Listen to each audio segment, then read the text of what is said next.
வணக்கம். மாநில செய்திகள் வாசிப்பவர் சுமித்ரா ரத்னம்.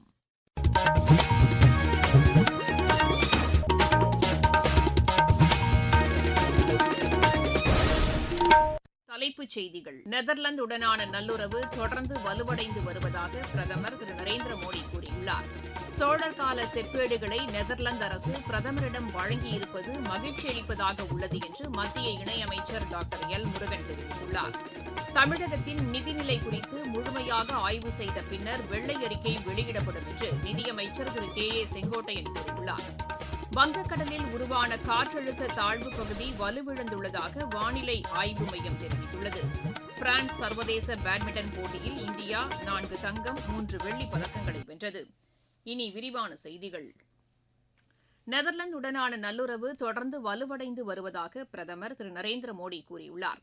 நெதர்லாந்தில் அரசுமுறை பயணத்தை முடித்துக் கொண்டு ஸ்வீடன் புறப்படும் முன் வெளியிட்டுள்ள சமூக வலைதள பதிவில் அவர் இதனை தெரிவித்துள்ளார். பாதுகாப்பு, நீர்வளம், புதுமை கண்டுபிடிப்புகள், செமி கண்டக்டர் உள்ளிட்ட பல்வேறு துறைகளில் இரு நாடுகளுக்கும் இடையிலான ஒத்துழைப்பை மேலும் வலுப்படுத்த தமது நெதர்லாந்து பயணம் உதவியுள்ளதாக அவர் அதில் குறிப்பிட்டுள்ளார். நெதர்லாந்து பயணம் தொடர்பான காணொலியையும் பிரதமர் பகிர்ந்துள்ளார். தமிழர் மரபின் தொன்மையை மேலும் அங்கீகரிக்கும் வகையில் 20க்கும் மேற்பட்ட செப்பேடுகளை நெதர்லாந்து அரசு பிரதமர் திரு நரேந்திர மோடியிடம் வழங்கியுள்ளது மகிழ்ச்சி அளிப்பதாக உள்ளது என்று மத்திய இணையமைச்சர் டாக்டர் எல் முருகன் கூறியுள்ளார். சமூக வலைதளத்தில் இதனை தெரிவித்துள்ள அவர், சோழர் காலத்தில் அச்சடிக்கப்பட்ட இந்த செப்பேடுகள் மூலம் 1000 ஆண்டுகளுக்கு முந்தைய தமிழர் கலாச்சாரத்தின் குறிப்பிடத்தக்க ஆதாரங்கள் கிடைக்கப்பெற்றிருப்பதாக கூறியுள்ளார்.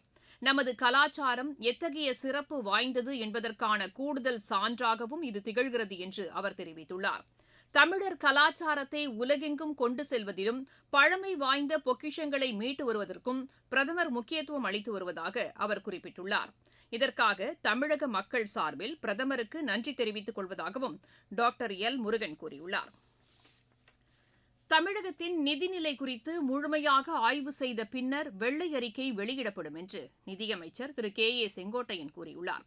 கோவை விமான நிலையத்தில் செய்தியாளர்களிடம் பேசிய அவர், அஇஅதிமுகவை சேர்ந்தவர்களுக்கு அமைச்சரவையில் இடம் அளிப்பது குறித்து இதுவரை எந்த முடிவும் எடுக்கப்படவில்லை என்றார். பதவியேற்ற நாள் தொடங்கி மக்கள் நலனுக்காக பல்வேறு நடவடிக்கைகளை முதலமைச்சர் திரு விஜய் மேற்கொண்டு வருவதாகவும் திரு கே ஏ செங்கோட்டையன் தெரிவித்தார்.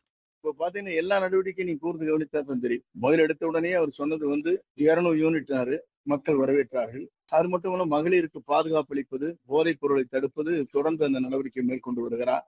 டாஸ்மாக் கடைகள் எங்கெங்கே இருக்கிறது என்பதை அறிந்து பள்ளிக்கூடங்கள், அதே முறை பொதுமக்கள் செல்கிற பேருந்து நிலையங்கள், ஆலயங்களில் இருக்கக்கூடாது என்று முடிவு செய்துதான் 700க்கும் மேற்பட்ட இடங்களில் இருந்து உடனடியாக ஆற்ற வேண்டும் என்று உத்தரவு வழங்கியிருக்கிறார். இதெல்லாம் ஒரு பெரிய சாதனை.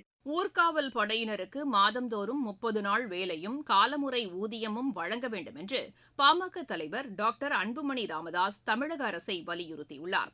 இது தொடர்பாக இன்று அவர் வெளியிட்டுள்ள அறிக்கையில், புதிய அரசின் வாயிலாக தங்களுக்கு நன்மை கிடைக்கும் என்று ஊர்காவல் படையினர் நம்பிக்கையுடன் இருப்பதாக குறிப்பிட்டுள்ளார். அவர்களின் நம்பிக்கையை தவேக அரசு நிறைவேற்ற வேண்டும் என்றும் டாக்டர் அன்புமணி ராமதாஸ் கேட்டுக் கொண்டுள்ளார்.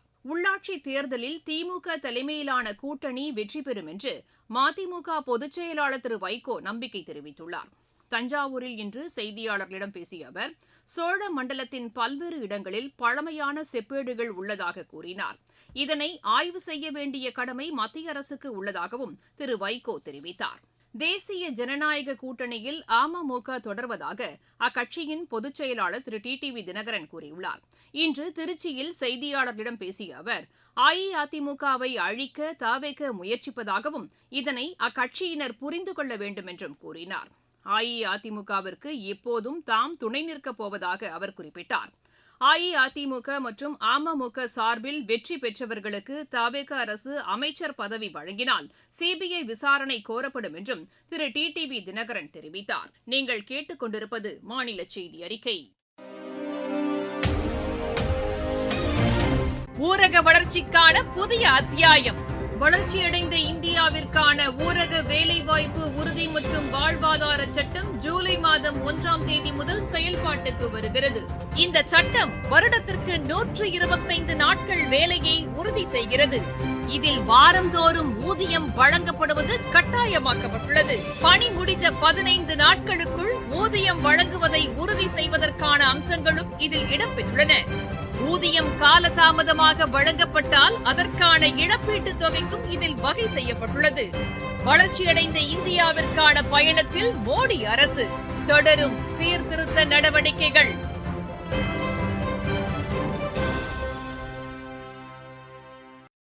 வங்கக்கடலில் நிலை கொண்டிருந்த காற்றழுத்த தாழ்வு பகுதி வலுவிழந்துள்ளதாக வானிலை ஆய்வு மையத்தின் தென்மண்டல இயக்குநர் டாக்டர் VR துரை கூறியுள்ளார்.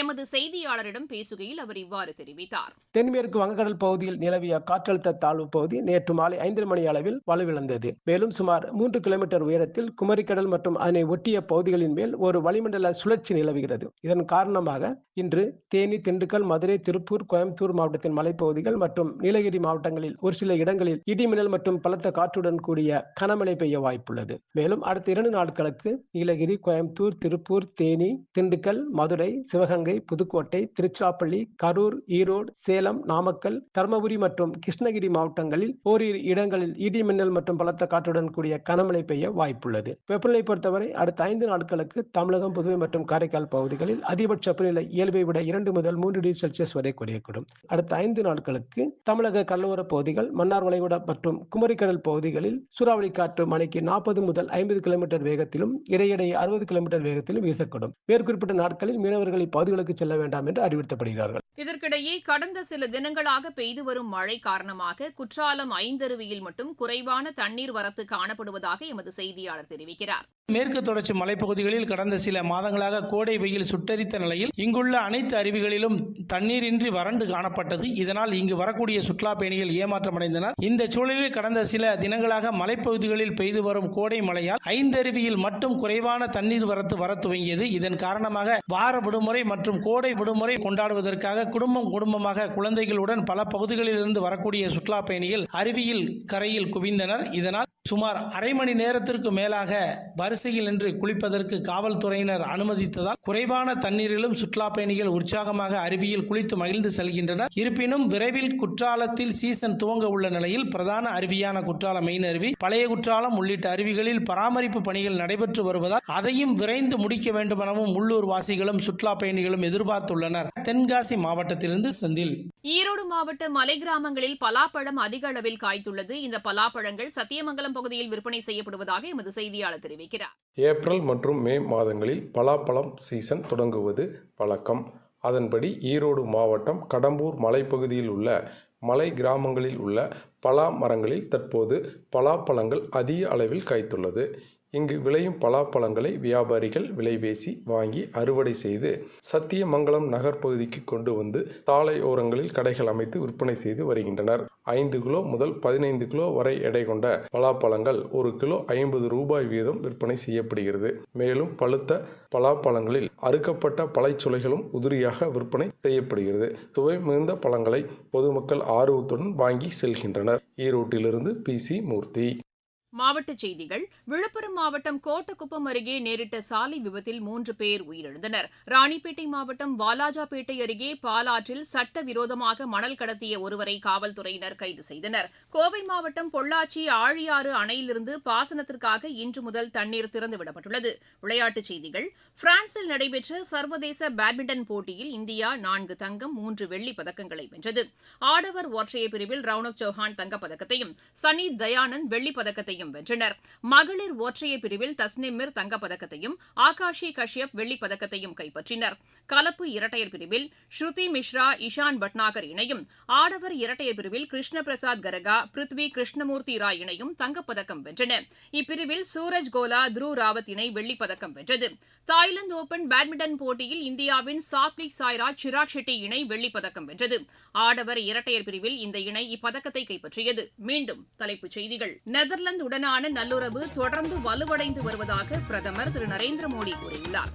சோழர் கால செப்பேடுகளை நெதர்லாந்து அரசு பிரதமரிடம் வழங்கியிருப்பது மகிழ்ச்சி அளிப்பதாக உள்ளது என்று மத்திய இணையமைச்சர் டாக்டர் எல் முருகன் தெரிவித்துள்ளார். தமிழகத்தின் நிதிநிலை குறித்து முழுமையாக ஆய்வு செய்த பின்னர் வெள்ளை அறிக்கை வெளியிடப்படும் என்று நிதியமைச்சர் திரு KA செங்கோட்டையன் கூறியுள்ளார்.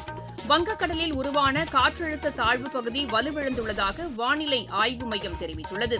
பிரான்ஸ் சர்வதேச பேட்மிண்டன் போட்டியில் இந்தியா 4 தங்கம் 3 வெள்ளிப் பதக்கங்களை வென்றது. செய்தியறிக்கை நிறைவடைகிறது.